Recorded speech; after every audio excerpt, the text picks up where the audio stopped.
forward after you had looked at the master calendar. There are some challenges now in that, but I have every confidence they will be resolved, and we'll set all of those dates.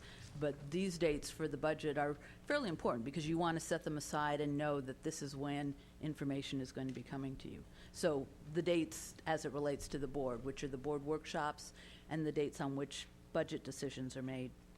And I can kind of rattle them off at the top of my head, but it depends on how deep a discussion you want right now.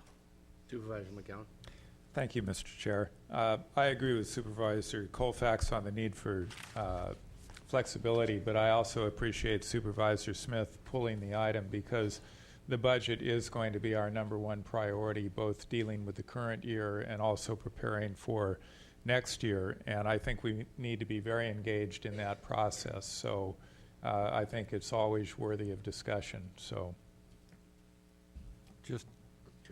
Just one more comment, however, is that I sensed in this last year that because we had a number of dates and so forth, my feeling, and this is just one supervisor's point of view, is I feel here that we acted prematurely perhaps, or we met deadlines, but we did not take into account the consequences of meeting some of those deadlines at the time we did, in the fashion we did. And I think we are now going to be having to deal with some of the consequences of that. And I don't want to get into the issues here, but I think it's good to have a plan, but you should not be hamstrung by the plan. And my feeling is, and I don't disagree with what John said, I don't disagree with Kendall's attitude. I think we absolutely have to pay close attention.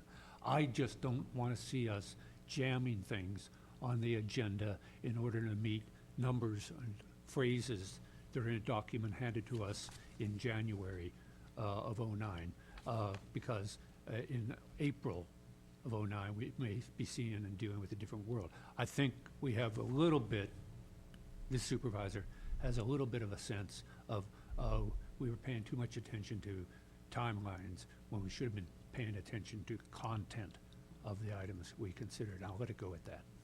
Okay, just so you know where I'm coming from. Go ahead, Allison. I was just going to say, we have tried to build in more time in a couple of places. You'll notice that the meeting in June is on June 9th. It's a Tuesday, but it's taking the entire Tuesday to go over materials in detail, and then it leaves us a 2-week period before any decision the final decision on the proposed budget. So we've tried to build that in. We've also pushed the public hearing that traditionally has been in August. We've pushed it a week later. And so where we can, we've been building in more time, so that gives us more time. It also gives you more time for your deliberations in between, getting some of that information and then really being able to digest it, as well as to ask for more information. Any members of the public want to speak on this issue? With that, just a comment, if this wasn't even on the consent calendar, as Supervisor Colfax said, it's more or less an internal document. Maybe to make people feel better, if we change the wording from "and approval of the 9-10 master budget calendar," if we change that wording to "acceptance of the 9-10 master budget calendar," it would give the connotation that it's not really cast in stone as a legal document. Jennifer, do you want to? I just wanted to make one more comment. I think historically, as Ms. Glassy said, this calendar was built to inform the board, not necessarily for action purposes. I also feel personally that it's important for new board members to know our process. It kind of gets them to understand the process of the dates of how we do our budget.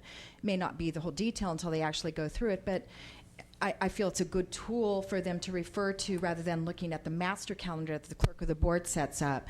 So be it that it may be fluid, it's still our guideline, our plan, and I would like personally to continue it.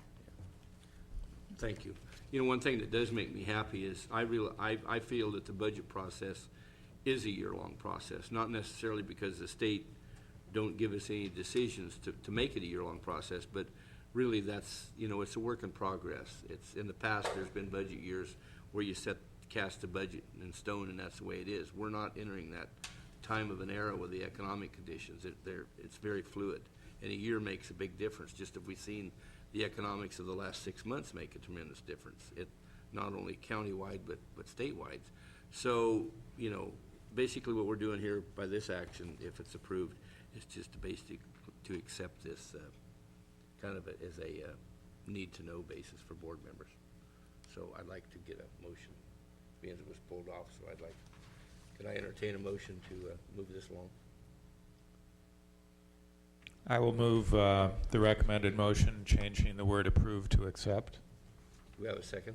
Second. Motion second. Comments? All those in favor? Aye. Aye. Approved, unanimous, thank you. Item number 5, it was pulled by Supervisor McGowan. Yes, and Let me read it. It's approval agreement renewal with Medco Health Solutions Incorporated to provide prescription claims and administration services for the Employee Health Plan and Retirement Health Plan, brought to us by Human Resources. Thank you, Mr. Chair. And I don't have any necessary disagreement with the action. It is a big ticket item. I do notice from the agenda summary at one point it was contemplated putting it on the regular agenda with a discussion time for 30 minutes, and it is a $4.5 million item, so I just wanted more background information.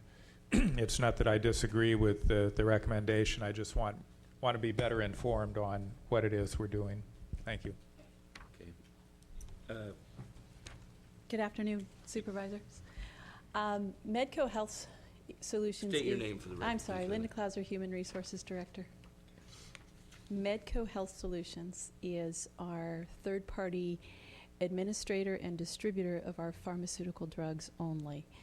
And so the $4 million ticket you see is our estimated cost for the year. It's a calendar year contract, and at this point it's retroactive because their side of the house was having problems with their contract and getting things moving forward. So we will be entering into this contract for one more year, and you will be seeing another contract come up again in the new year, 09. Our health plan is on, both our health plans are on a calendar year, so all of our contracts are on a calendar year. So you're going to see a few more contracts coming before you in regards to our health plan. We are self-insured, and we have third-party administrators who provide us services who administer our claims. For Medco, we get a very generous discount from them for going through them and using their formularies and receiving services from them. They administer our mail order program, and they also provide prescriptions through our local pharmacies. And so we did review, for your information, we reviewed other TPAs about 4 years ago.